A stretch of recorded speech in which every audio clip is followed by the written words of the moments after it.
Hello friends, welcome back to my channel. मैं हूं आपकी फ्रेंड वर्षा। आज की इस वीडियो में हम बात करेंगे यूजीसी एनटीए नेट के कॉमर्स के प्रैक्टिस सेट की। आज के लिए जो हमने टॉपिक लिया है वो है हमारा ह्यूमन रिसोर्स मैनेजमेंट से। तो हम इसी से रिगार्डिंग जो क्वेश्चन हैं उनको डिस्कस करेंगे। स्टार्ट करते वीडियो को। वीडियो आपको पसंद आए तो वीडियो को लाइक कीजिए, फ्रेंड्स या शेयर कीजिए। किसी भी तरह की कोई भी क्वेरी हो तो प्लीज़ ज़रूर बताइएगा। ये क्वेश्चंस हिंदी और इंग्लिश दोनों में है। देखिए नीचे हमने हिंदी इसकी दी हुई है तो आप देख लीजिएगा। स्टार्ट करते हैं। क्वेश्चन है हमारा, external sources of recruitment consist, यानी कि जब हम रिक्रूटमेंट के एक्सटर्नल सोर्सेज की बात करते हैं तो उसमें क्या क्या चीज़ों को इंक्लूड किया जाता है। Recommendations of existing employees, private employment agencies through employment exchange, या फिर ऑल ऑफ द अबव। देख लीजिए आप हिंदी में भी ये क्वेश्चन और बताइए क्या होगा इसका आंसर।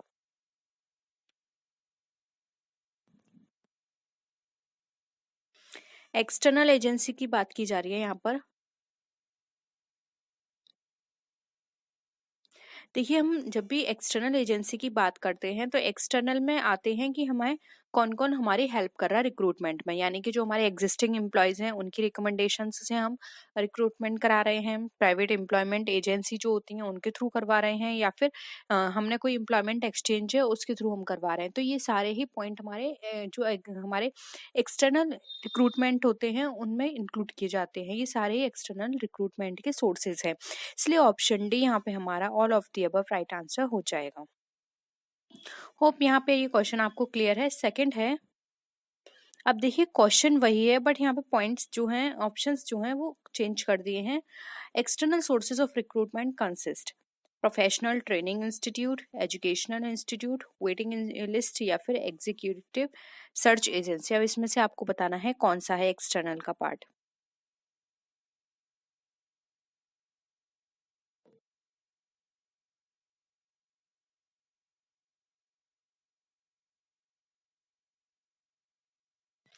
बताइए।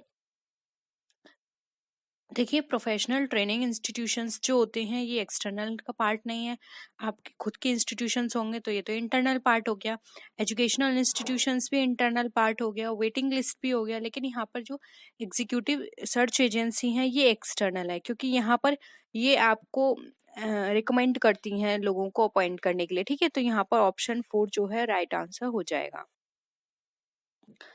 नेक्स्ट क्वेश्चन है, अब देखिए इसका ये फोर्थ ऑप्शन है ऑल ऑफ द अबव। तो देख लीजिए question, management functions of personnel management includes, या फिर यानी कि जो पर्सनल मैनेजमेंट का जो मैनेजमेंट फंक्शन है उसके अंदर क्या क्या चीज़ों को इंक्लूड करते हैं। Controlling, personal organisation, personal planning, या फिर ऑल ऑफ द अबव। बताइए आंसर। देखिए यहाँ पर मैनेजमेंट फंक्शन की बात की जा रही है।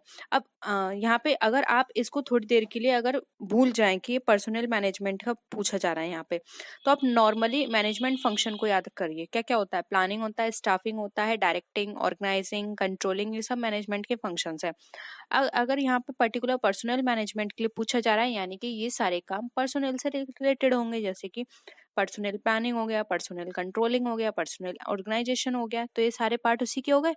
इसीलिए यहाँ पर जो हमारा ऑप्शन डी है ऑल ऑफ दी अबव वो हमारा राइट आंसर हो जाएगा। ठीक है ना, यहाँ पर ये करेक्ट है। ये आप हिंदी में देख लीजिए, ऊपर के सभी कार्मिक प्रबंध के प्रबंधन समारोह में शामिल किए जाते हैं। ठीक है, नेक्स्ट क्वेश्चन पे आइए। नेक्स्ट है, advisory function of personal managers includes. अब पर्सनल मैनेजर का जो एडवाइजरी फंक्शन है उसमें क्या क्या चीज़ों को इंक्लूड किया जाता है। यानी कि एक पर्सनल मैनेजमेंट मैनेजर होता है, उसके बहुत सारे फंक्शंस होते हैं, जिसमें से एक सब फंक्शन है हमारा एडवाइजरी फंक्शन। उसमें बताना है क्या क्या चीज़ इंक्लूड करेंगे। Training and development, advising to the departmental officers, advising to the top management, या फिर बोथ ए एंड बी। बताइए।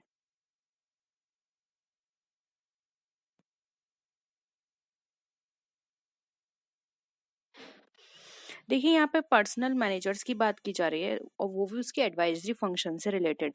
तो देखिए यहाँ पर एडवाइजरी फंक्शन में वो ट्रेनिंग एंड डेवलपमेंट भी प्रोवाइड कराएगा, जो भी न्यू मेंबर होंगे अपॉइंट होंगे, और उनको जो भी उनसे रिलेटेड डिपार्टमेंटल ऑफिसर्स होंगे उनको एडवाइजिंग भी करेगा, यानी कि उनको बताएगा कि कैसा काम किस तरीके से करना है। ठीक है, इसलिए यहाँ पे ऑप्शन ए एंड बी हमारा करेक्ट हो जाएगा। तो ऑप्शन बी डी जो है बोथ ए एंड बी हमारा राइट आंसर है। ठीक है, अब देखिए नेक्स्ट क्वेश्चन पे आइए। Introduction training method is provided to the. अब जो इंट्रोडक्शन ट्रेनिंग मेथड है उसमें वो हमें क्या प्रोवाइड करता है? Present employees, x employees, retired employees या फिर फ्रेशर्स? बताइए इंट्रोडक्शन ट्रेनिंग मेथड किसके लिए किया जाता है? देखिए कोई भी अगर हमारी कंपनी में प्रेजेंट है, यानी कि वो पहले इस समय वो काम कर रहा है, तो उसके इंट्रोडक्शन से तो कोई मतलब नहीं है, क्योंकि हम उन्हें ऑलरेडी जानते हैं। एक्स एम्प्लॉयज, इसको भी हम ऑलरेडी जानते हैं। रिटायर्ड एम्प्लॉयज, ये भी हमारे यहाँ काम करके जा चुके हैं, तो इनको भी जानते हैं। और जो उनके साथ काम कर चुके हैं या फिर जो टॉप अथॉरिटी है वो जानती है। और जो न्यू फ्रेशर्स आए हैं अब, उनको रिटायर्ड ऑफिसर्स को जानने का कोई एज सच कोई उनका जरूरी नहीं है कि हाँ उनको पता होना चाहिए कि हमारे रिटायर्ड एम्प्लॉयज ये हैं। तो उनके साथ इंट्रोडक्शन कराना बहुत होता है कभी कभी, जैसे कि आपने देखा होगा कि पुराने ऑफिसर्स को बुलाया जाता है, उनके एक्सपीरियंस डिस्कस किए जाते हैं नए के साथ, जिससे कि उनको मोटिवेशन मिले। लेकिन एज सच उनके लिए यहाँ पे इंट्रोडक्शन ट्रेनिंग मेथड इम्पोर्टेंट नहीं है। यहाँ पे इंट्रोडक्शन ट्रेनिंग मेथड दिया जाएगा फ्रेशर्स को, क्योंकि उनको इंट्रोडक्शन कराया जाएगा, उनको चीज़ें यहाँ पर समझाई जाएंगे। ये एक तरह से ओरिएंटेशन होगा जिसमें उनको उनका काम कंपनी में किस तरह से काम होता है, कंपनी में कहाँ कौन सा डिपार्टमेंट है, ये सारी चीज़ें उनको करवाई जाएंगी। ठीक है, तो इंट्रोडक्शन ट्रेनिंग मेथड फ्रेशर्स के लिए कराया जाता है, इसलिए यहाँ पे ऑप्शन डी हमारा राइट आंसर है। होप यहाँ पर ये सारे क्वेश्चंस आपको अब तक क्लियर हुए हैं और किसी का भी आंसर यहाँ पे गलत नहीं हुआ है, क्योंकि बेसिक क्वेश्चन है। ह्यूमन रिसोर्स मैनेजमेंट में मेनली बहुत बेसिक क्वेश्चंस ही आते हैं। तो आप इन सब की बस चैप्टर्स क्लियर रखिए, आप इनके क्वेश्चन इजीली कर लेंगे। ठीक है, नेक्स्ट है एम्प्लॉय सर्विस इंक्लूड। अब एम्प्लॉय सर्विस में क्या क्या चीज़ें इंक्लूड की जाती हैं बताइए? Personal service, recreation service, medical service या फिर ऑल ऑफ द अबव? देखिए हिंदी में भी देख लीजिए और बताइए। देखिए एम्प्लॉय सर्विस में उसकी पर्सनल सर्विस भी इंक्लूड की जाती है, रिक्रिएशन सर्विस और मेडिकल, ये सारी सर्विस एम्प्लॉय सर्विस के अंदर इंक्लूड होती हैं, इसलिए option D all of the above हमारा राइट आंसर होगा। नेक्स्ट है which is the scope of HRM as per Dale Yoder and Robert? Training, collective bargaining, departmental administration या फिर ऑल ऑफ द अबव? बताइए। देखिए अगर हम डेल येडर और रॉबर्ट के अकॉर्डिंग बात करें तो इन्होंने जो एचआरएम के फंक्शंस बताए हैं तो उसमें एचआरएम में ट्रेनिंग को इंक्लूड करा है इन्होंने, कलेक्टिव बार्गेनिंग को इंक्लूड किया है और डिपार्टमेंटल एडमिनिस्ट्रेशन, ये तीनों को ही इन्होंने इंक्लूड किया है। इसलिए यहाँ पे option D all of the above हमारा राइट आंसर हो जाएगा। इसके रिगार्डिंग अगर आप पढ़ना चाहते हैं तो हम इसको थ्योरी क्लास में डिस्कस कर लेंगे कि ये कौन थे, क्या पर्पस था इनको एचआरएम का स्कोप बताने का, एचआरएम इन्होंने क्यों डिफाइन किया, ये सारी चीज है। ठीक है, नेक्स्ट है the successive step in discrete disciplinary action are service of charge sheet, suspension of the offender in grave cases, preparing and serving charge sheet, all of the above? बताइए। हिंदी में भी देख लीजिए।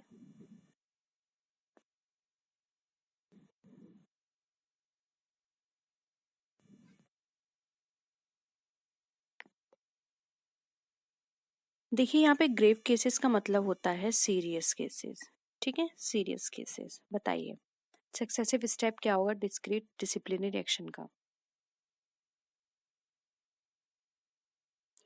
देखिए यहाँ पर इसका जो राइट आंसर होगा वो होगा option 2, suspension of the offender in grave cases, यानी कि जो भी सीरियस केसेस हैं उसमें ऑफेंडर को सस्पेंशन करना, ये इसका राइट आंसर होगा। क्योंकि अगर हम डिसिप्लिनरी एक्शन की बात करें तो इसका सक्सेसिव स्टेप यही होगा कि कोई भी ऐसा केस हमें मिलता है तो वहाँ पे जो भी ऑफेंडर है उसको सस्पेंड किया जाए वहाँ पर। ठीक है, नेक्स्ट आइए। नेक्स्ट है executive employ training method consist. अब एग्जीक्यूटिव एम्प्लॉय ट्रेनिंग मेथड में क्या क्या चीज़ों को इंक्लूड करते हैं? Workshop, incident training method, sensitive training method या फिर ऑल ऑफ द अबव।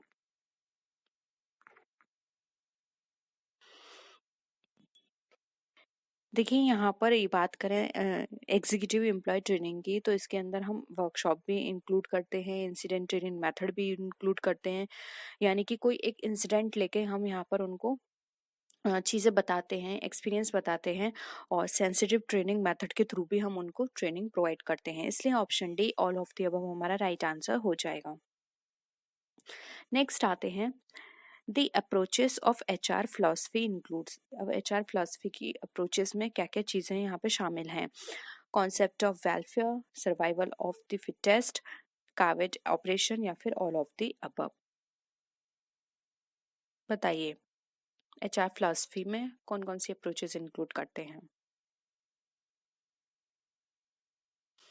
देखिए एचआर फिलॉसफी की बात करें यानी कि ह्यूमन रिसोर्स फिलॉसफी की, तो उसमें हम वेलफेयर के कॉन्सेप्ट को इंक्लूड करते हैं, और जो हमारा फिटेस्ट का सर्वाइवल मेथड है उसको इंक्लूड करते हैं, काविड ऑपरेशन इंक्लूड करते हैं। ये सारी चीज़ों को ही इसके अंदर इंक्लूड किया जाता है फिलॉसफी के अंदर।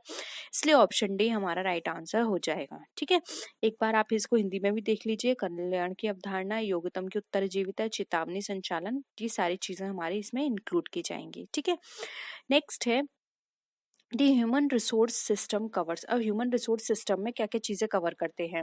Training and development, recruit and select, job design and evaluation या फिर ऑल ऑफ द अबव।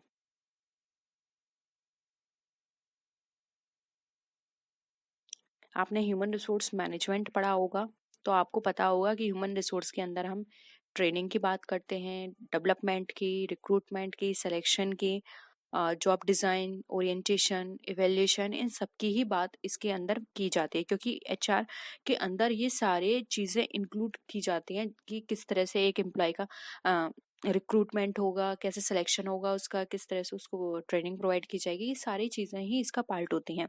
इसलिए ऑप्शन डी हमारा all of the above right answer हो जाएगा। देखिए यहाँ पे इसमें आप सोच रहे होंगे कि सारे आंसर इसमें ऑल ऑफ द अबव आ रहे हैं। देखिए यहाँ कई बार ऐसा हो भी सकता है एग्जाम में, और यहाँ पर आपका मेन फोकस है कि आपको यहाँ पे कॉन्सेप्ट समझना है। ठीक है, ये जरूरी नहीं है कि ऑल ऑफ द अबव आ रहे हैं तो अब आप हर जगह आप ऑल ऑफ द अबव लगाएं। आप पॉइंट्स को पढ़िए और देखिए बेस्ट आपको क्या लगता है। नेक्स्ट है रोल ऑफ पर्सोनल मैनेजर। अब एक पर्सोनल मैनेजर का रोल किस तरह का होगा? एडवाइजरी रोल होगा, मीडिएटर का होगा, रिप्रेजेंटेटिव का होगा या फिर all of the above.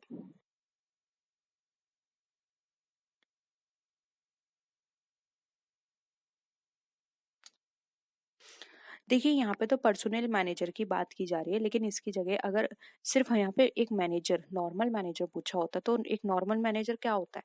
Advice भी कर सकता है, आपको डायरेक्ट भी कर सकता है, आपकी हेल्प भी कर सकता है। हेल्प का मतलब है एक मीडिएटर की तरह।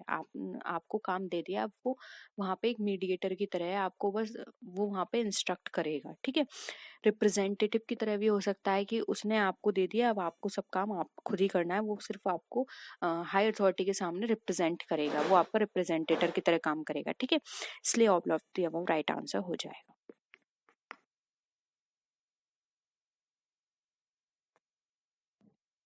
नेक्स्ट है wage and salary administration consist of. Wage and salary administration में क्या क्या इंक्लूड होगा? Representative role, rate determination, creation of post या फिर ऑल ऑफ द अबव। देखिए आप नाम पर मत जाइएगा, यहाँ पे की बात है वेज एंड सैलरी की, तो सिर्फ ये वेज एंड सैलरी से ही कंसर्न है, सिर्फ इनका काम वेज एंड सैलरी प्रोवाइड करना है, ऐसा नहीं है। वेज एंड सैलरी एडमिनिस्ट्रेशन आपके रिप्रेजेंटेटिव की तरह भी काम करेगी, आपकी रेट को भी डिटरमाइन करेगी कि आपकी वेज रेट कितनी होनी चाहिए, और साथ ही साथ आपकी पोस्ट को क्रिएट करना है, यानी कि आपकी जो पोस्ट होगी वैकेंट पोस्ट उसको फिल करने का काम भी इसका होता है। इसलिए यहाँ पे option D all of the above हमारा राइट आंसर हो जाएगा। ठीक है, नेक्स्ट है which is the principle of HRM। HRM का कौन सा प्रिंसिपल है? Principle of dignity of labour, principal of corporation, principle of scientific selection या फिर ऑल ऑफ द अबव? बताइए।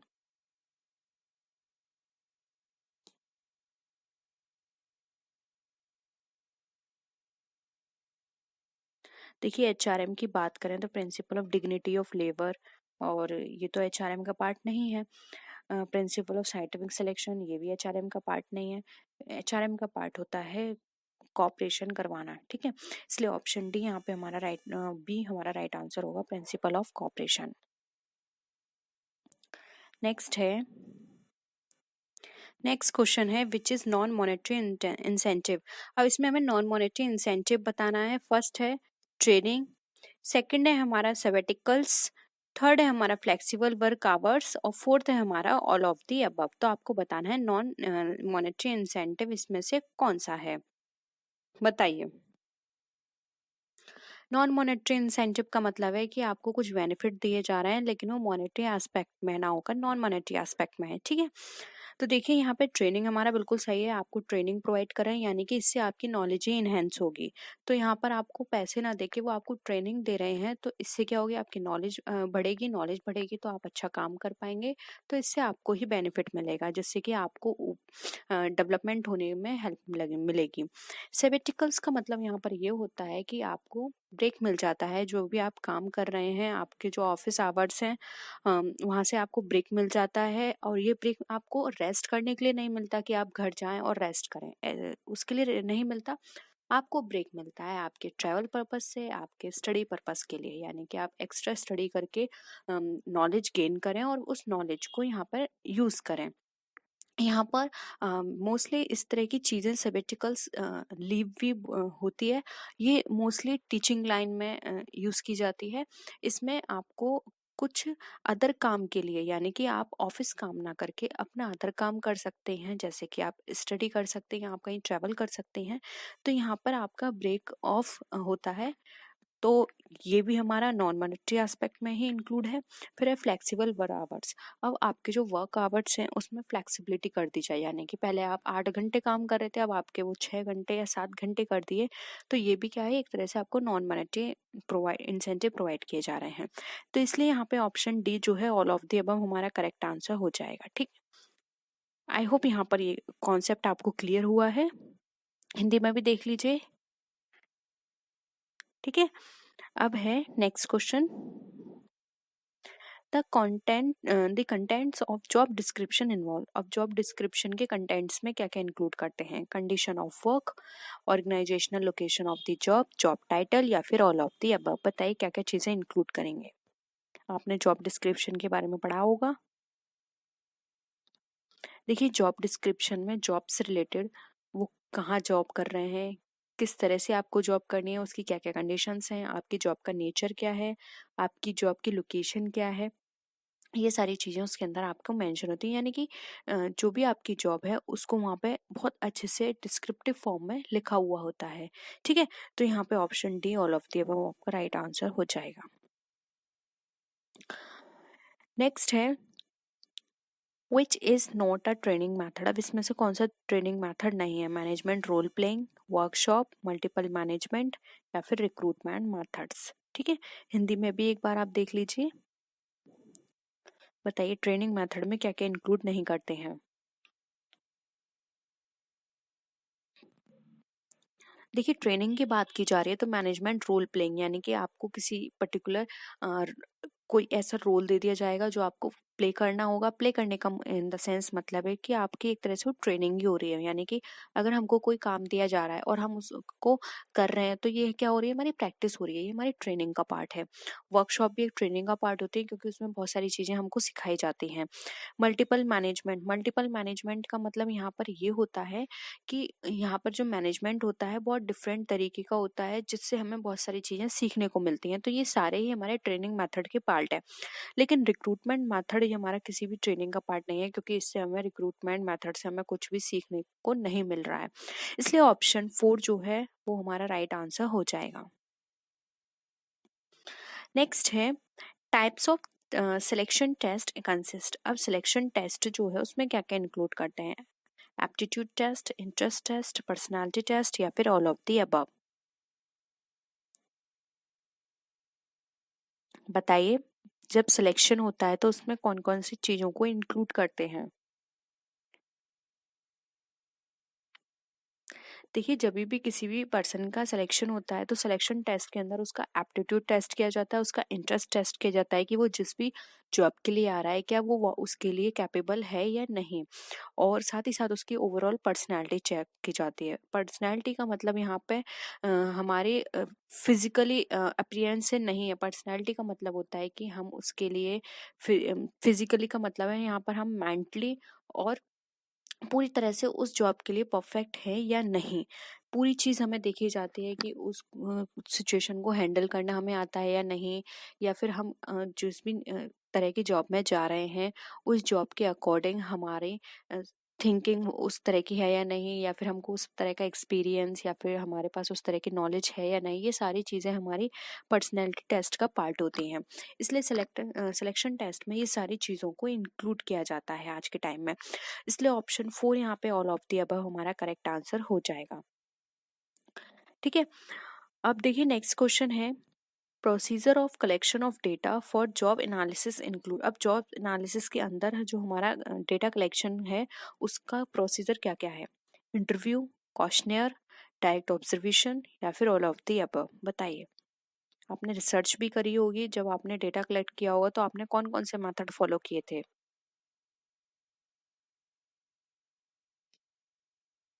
अगेन देखिए राइट आंसर हो जाएगा डी, क्योंकि देखिए इंटरव्यू भी हमारा डेटा कलेक्शन का पार्ट होता है, क्योंकि इंटरव्यू के थ्रू हम जिस भी पर्सन का इंटरव्यू ले रहे हैं तो वहाँ से हमें नॉलेज मिलती है, कुछ चीज़ें नई जानने को मिलती हैं जिससे हम डेटा कलेक्ट करते हैं अपना। क्वेश्चनियर अगेन यहाँ से भी हमें फीडबैक मिलता है, क्वेश्चनियर हम भरवाते हैं तो वहाँ से हमारे बहुत जो क्वेश्चंस होते हैं उनका आंसर हमें मिलता है, तो अगेन हम यहाँ पे डेटा कलेक्ट करते हैं। डायरेक्ट ऑब्जर्वेशन, हम डायरेक्ट फील्ड में जाके जो भी हमारे प्रॉब्लम है उसके रिगार्डिंग हम वहाँ पे सोल्यूशन निकालने की कोशिश करते हैं। तो ये सारे ही टॉपिक जो पॉइंट है हमारे वो हमारी डेटा कलेक्शन का पार्ट है जिसके थ्रू हम जॉब को एनालाइज कर सकते हैं। तो ऑप्शन डी हमारा यहाँ पे राइट आंसर हो जाएगा। आज के क्वेश्चंस बहुत सिंपल हैं और ह्यूमन रिसोर्स मैनेजमेंट से ज़्यादा नहीं, 2 से 3 क्वेश्चंस आपके एग्जाम में पूछे जाते हैं। अब है जॉब डिस्क्रिप्शन इन्वॉल्व्स। अब जॉब डिस्क्रिप्शन में क्या क्या इन्वॉल्व होता है? Condition of work, machine tools, accident hazards, all of the above. अभी हमने ये पढ़ा था। देखिए, जब हम जॉब डिस्क्रिप्शन की बात करते हैं तो उसमें हमने पढ़ा था कि कंडीशन ऑफ वर्क, जो भी हमारी वर्क की कंडीशन है वो इंक्लूड करते हैं। मशीन टूल्स यहाँ पर इंक्लूड करते हैं कि हमारे मशीन के क्या क्या टूल्स हैं जो हमें यूज़ करने हैं। एक्सीडेंट हजार्ड्स यहाँ पे यूज़ किया जाता है कि अगर किसी भी केस में एक्सीडेंट होता है तो उसके क्या क्या हजार्ड्स हैं, और ऑल ऑफ दी अबव, इसलिए हमारा करेक्ट आंसर हो जाएगा। ठीक है, नेक्स्ट है what is use of job analysis. अब जॉब एनालिसिस का क्या पर्पस है, यानी क्यों यूज की जाती है? Organisational and human resource planning के लिए, रिक्रूटमेंट के लिए, सिलेक्शन के लिए या फिर ऑल ऑफ दी अबव? बताइए।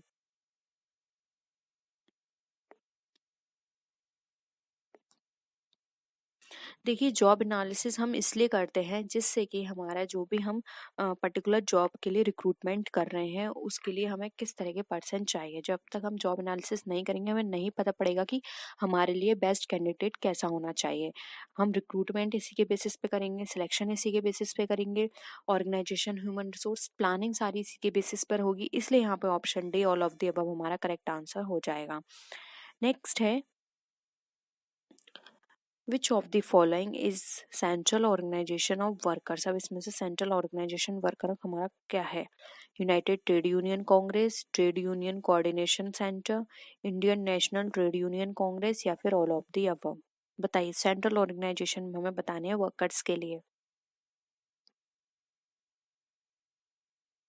देखिए, अगर आपने सेंट्रल ऑर्गेनाइजेशंस पढ़ी हैं वर्कर्स की तो ये सारी ही हमारी हमें रिप्रेजेंट करती हैं एक सेंट्रल ऑर्गेनाइजेशन को, जैसे कि है united trade union congress, trade union coordination centre and Indian national trade union Congress. ये सारी ही सेंट्रल लेवल पे काम करती हैं वर्कर्स के लिए, इसलिए ऑप्शन डी हमारा राइट आंसर होगा। नेक्स्ट है recruitment is the process of searching for prospective employees and stimulating them to apply for dash in organization। अब हमें बताना है जो हमारे रिक्रूटमेंट है वो इस तरह की प्रोसेस है जिसमें हम प्रोस्पेक्टिव एम्प्लॉयज को सर्च करते हैं और स्टिमुलेट करते हैं कि वो अप्लाई करे किस में, जॉब में, कॉस्ट में, वेज में या प्रोडक्ट में। बहुत ही सिंपल है, ज़्यादा डिफाइन करने की जरूरत नहीं है यहाँ पर। हम मुझको आप सबको पता है यहाँ पर इसका जो राइट आंसर होगा वो होगा ऑप्शन नंबर ए, कि वो यहाँ पे जॉब में अप्लाई करे। ठीक है, हम पहले खोज करते हैं, सर्च करते हैं प्रोस्पेक्टिव एम्प्लॉय की, फिर हम उनको इस तरह से स्टिमुलेट करते हैं कि वो आए और वो हमारी जॉब में जो भी सीट है वेकेंट उसको फिल करें। ठीक है, इसलिए जॉब यहाँ पे हमारा करेक्ट आंसर हो जाएगा। नेक्स्ट क्वेश्चन है ह्यूमन रिसोर्स प्लानिंग इंक्लूड्स। अब ह्यूमन रिसोर्स प्लानिंग, अब देखिए यहाँ पे ह्यूमन रिसोर्स हटा दीजिए, सिर्फ प्लानिंग इंक्लूड करिए कि प्लानिंग में क्या क्या चीज़ों को इंक्लूड करते हैं, तब भी आप इजीली इसका आंसर कर सकते हैं।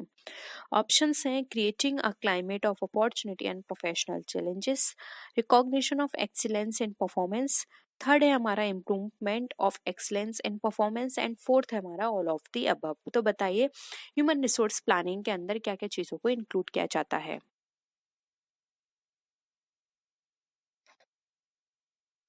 देखिए ह्यूमन रिसोर्स प्लानिंग में हम बात करें तो हम जो भी हमारे प्रोफेशनल चैलेंजेस हैं या फिर अपॉर्चुनिटी है उसके लिए पूरा एनवायरनमेंट तैयार करना, ये हमारा इसका पार्ट होता है, जिससे कि जो भी हम काम कर रहे हैं किसी वर्कर के लिए या फिर हम रिक्रूटमेंट कर रहे हैं तो पूरा उसको वो एनवायरनमेंट मिले जिससे कि वो यहाँ पर आके एडजस्ट हो पाए। ठीक है, सेकंड है हमारा recognition of excellence in performance.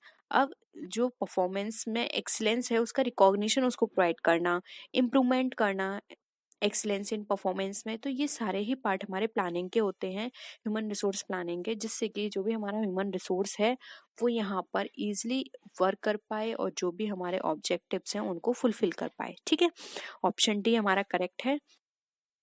Next है ह्यूमन रिसोर्स मैनेजमेंट इंक्लूड्स। अब ह्यूमन रिसोर्स मैनेजमेंट में क्या क्या इंक्लूड करते हैं, motivation, communication, team building, human resource planning, employ service या फिर ऑल ऑफ द अबव। बताइए